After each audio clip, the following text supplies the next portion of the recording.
नमस्कार, माझं नाव ॲडव्होकेट रविराज मोरे.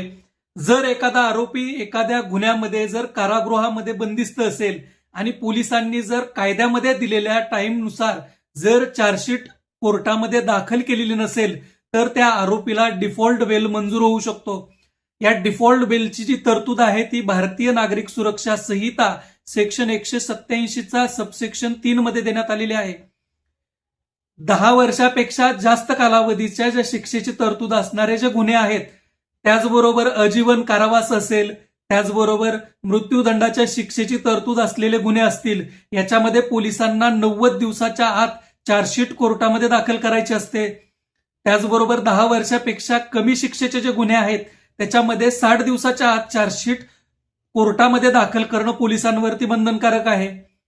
ज्या गुन्ह्यामध्ये जसे की unlawful activities and prevention act जो आहे, याच्यामध्ये पोलिसांना 180 दिवसाच्या आत चार्जशीट जी आहे ती कोर्टामध्ये दाखल करणं बंधनकारक आहे. जर ह्या दिलेल्या टाइम फ्रेमच्या पेक्षा जास्त कालावधी जर पोलिसांनी लावलेला असेल आणि चार्जशीट दाखल केलेली नसेल तर त्या आरोपीला कोर्टामध्ये डिफॉल्ट जामीन अर्ज दाखल करता येतो आणि आरोपीला डिफॉल्ट जामीन जो आहे तो मंजूर होतो. पोलिसांच्या चुकीमुळे आरोपीला जामीन जो आहे तो मंजूर होऊ शकतो. याला आपण डिफॉल्ट बेल असं म्हणतो.